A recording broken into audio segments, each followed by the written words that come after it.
In this ride, I bike to Kubli Coffee House in Imus, Cavite with a friend who's familiar with the area. Matagal ko na gusto puntahan yun ever since I found about it online. We also visited Brew Cycles, a bike-themed coffee shop also in Imus, Cavite. And later that night, pumunta kami ng Somo Market to hunt for cheap finds. Riding through the city on a bike for the first time is such a different experience. Napapansin mo yung bawat maliliit na kalye, yung amoy, at yung tunog ng paligid.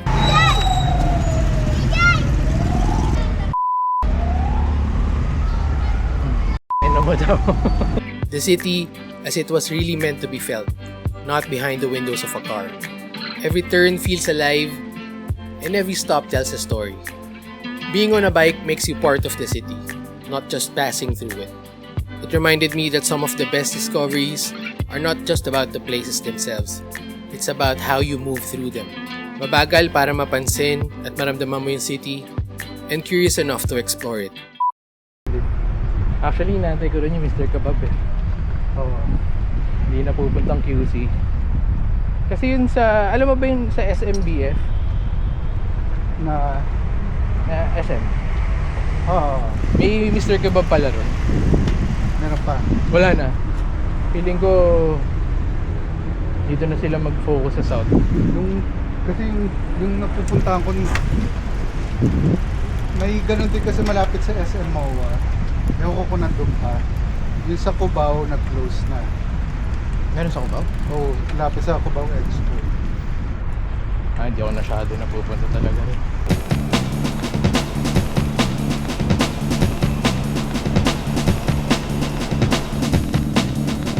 What is up everyone? Welcome to another episode of San Gabriel. Nasa Danghari kami ngayon and we are on our way to Imus, Cavite to try this cafe na matagal ko nang gusto puntahan.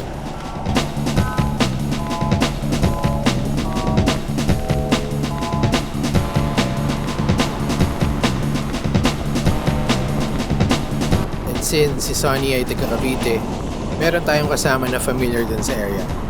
Samahan niya tayo sa Kubli Coffee House and dali niya na din tayo sa mga ibang spots na nandun.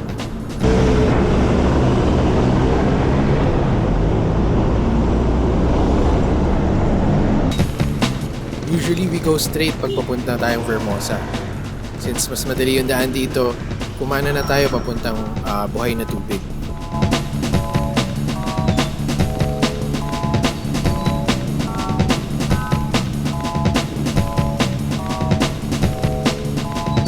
Pakita ko sa'yo yung yung bike surplus. Sige. Tapos, by the time naman na siguro konti na lang, bukas na. Saglitin natin yung bike surplus, pakita ko lang sa'yo. Sige. Hindi naman natin iwan bike natin sa bike surplus na. Unless gusto mo.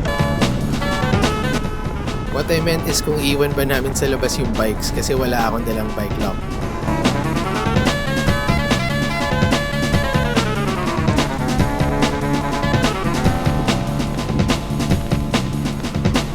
May trail sa gilid oh.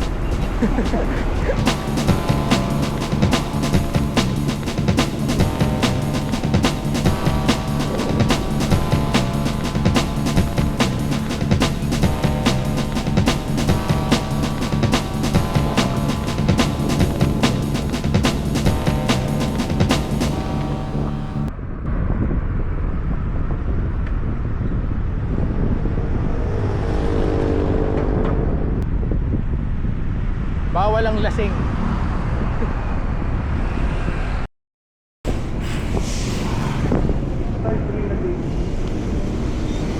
Ano na? Surplus? Since maaga pa, dumaan muna kami sa isang Japan bike surplus. Meron din silang ibang mga gamit na galing Japan din. Minsan may makukulit at good finds na pwede ka ma-score sa mga ganito. Ito? Ito? Ito. Oo nga. Single speed. Yung ganyan, pwedeng mas pakapalang konti yung gulong. Ito.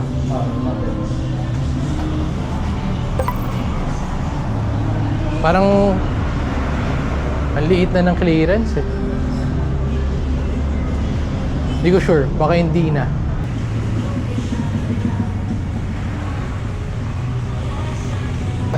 Ah, talaga?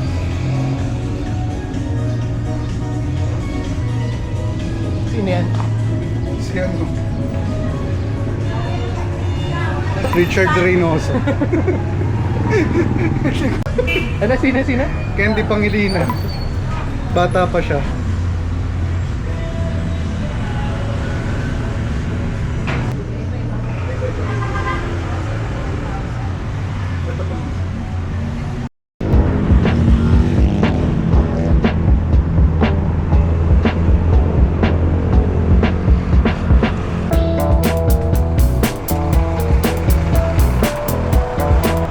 After tumingin sa surplus shop na yon, balik pedal na kami.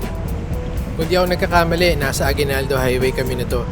Napakadami kasi ng sasakyan at halos sa sidewalk na kami nagbabike.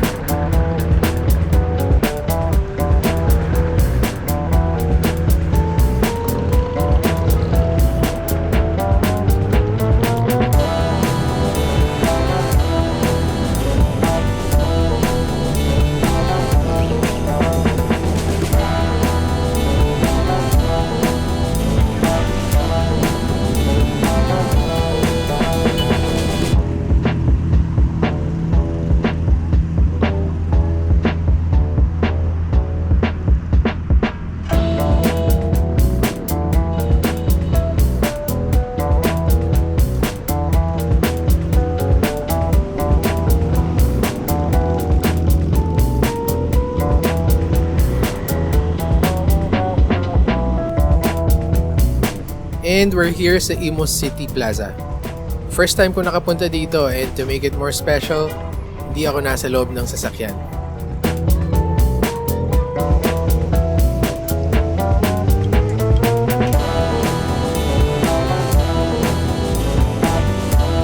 Iba yung feeling when you go to a city na nakabike.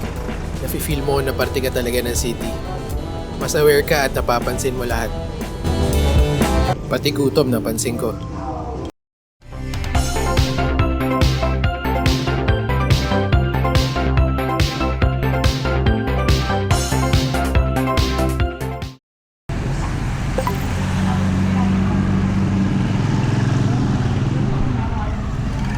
Tumigil muna kami dito sa Raz Masala para mag-lunch. They serve Pakistani food like kebab, biryani, and masala. Along Castañeda Street lang sila, malapit sa plaza.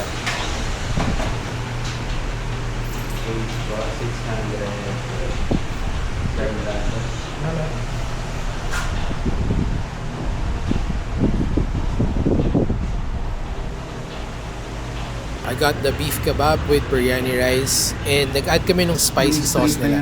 Alam mo yung parang sa mga old Spanish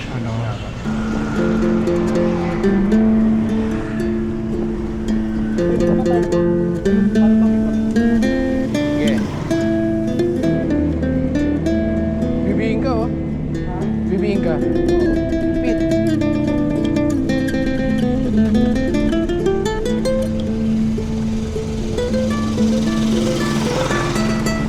Alam mong malupit ka magbibing kapag kahit hindi December eh.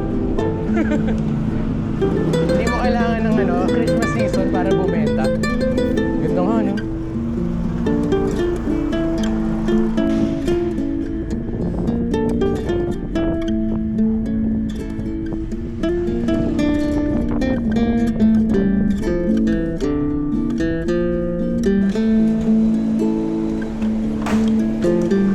And we made it to Kubli Coffee House. Kakakita ko pa lang nung labas habang nasa bike ako. Alam ko na magugustuhan ko dito.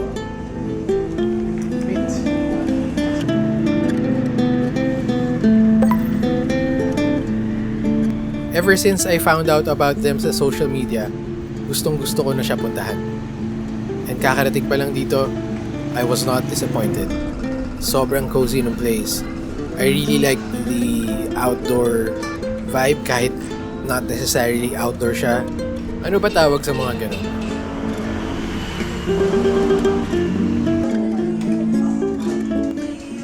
In-order ko yung drink of the week nila na oat butter coconut at may topping siya na butter coconut na biscuit kung familiar kayo doon.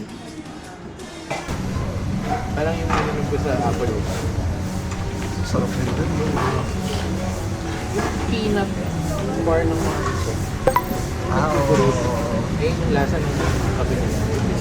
Sarap din din. Isa rin sa magandang naman eh. Kasi sila nag-roast ko kasi laki ng taas.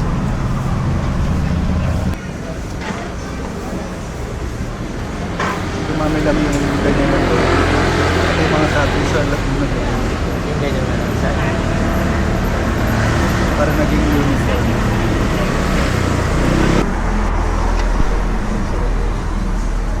Thank you. Manila. Strawberry. Iba kasi yung kay cycle. Ano talaga. Inaral niya. Ultimate pati yung mga syrup niya. DIY. Hindi yung mga nabibili sa market. Kaya sabi ko nga kung kunwari magiging owner ako ng coffee shop, pag ano din ang kukuha sa kanya. Dapat mga naiisip. Maganda ng perfect na yung you would like this, you would like this. Really? Ganda nung pasok ng ad-lib niya, tapos biglang verse. Medyo napasarap yung tambay namin dito at napatagal kami. Ang dami na naming napag-usapan na bagay. Kung ganito ba naman kasi kaganda yung shop, mapapatagal ka talaga ng stay. One of my favorites ko na to na napuntahan ko.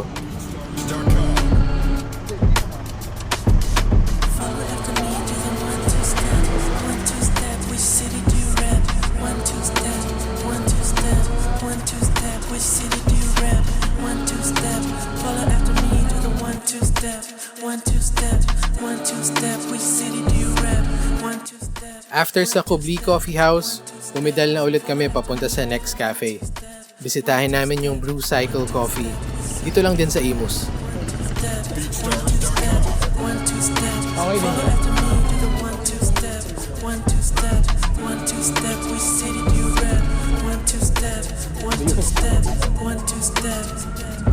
At since first time ko dito sa Imus, picturean muna natin yung bikes natin dito sa plaza.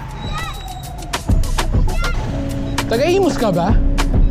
Taga-Imus ka ba? Kaso madalas ka rin dito. Alam ko kasi taga Cavite to si Sonny, pero hindi ko alam na tumira pala siya sa Imus. Kaya pala ang dami niyang alam dito.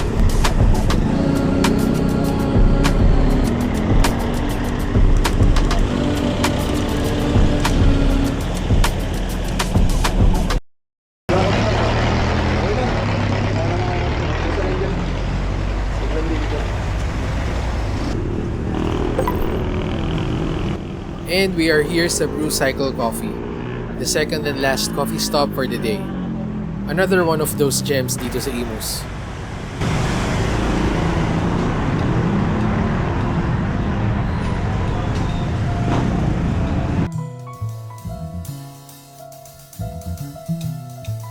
Ang daming magagandang gamit ang nakadisplay sa loob ng shop.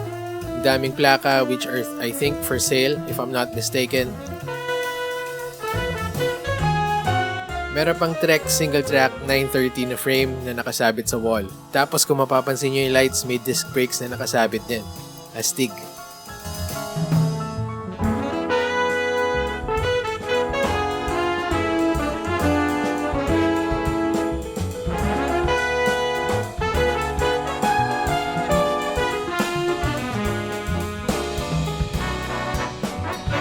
Ito yung in-order ko. Nakalimutan ko yung tawag pero parang Bolt ata. Pero solid yan.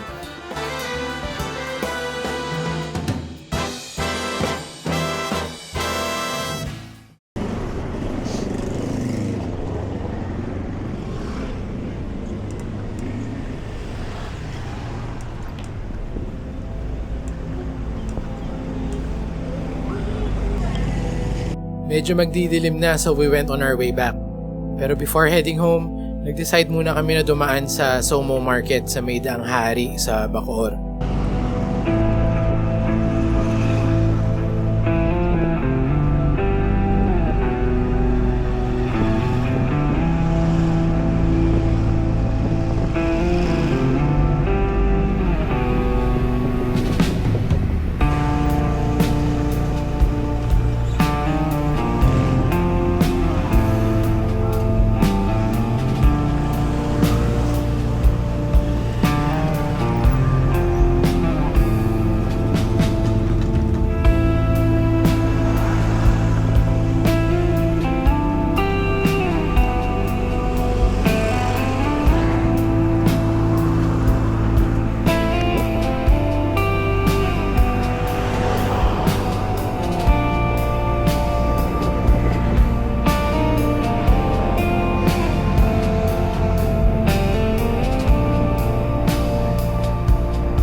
So ito yung Somo Market. Sa mga hindi familiar, Somo Market is a very large open-air bazaar na may food market na rin. As in, malaki siya talaga. I think more than 100 stalls yung nagtitinda dito. Malayo, Ay nga, may atay. Saytay. Yung piliin natin. Tay-tay atay. Judge Fair yung ano eh, yung may na-meet tayong ano. noodle shop owner. Si Carmina Villanuel. Sige. Sabi ko wala akong bibilin. Pero I couldn't pass up on an 85 peso Smithsonian purple hat. Thank you. And that's it for today's episode. I'll see you soon.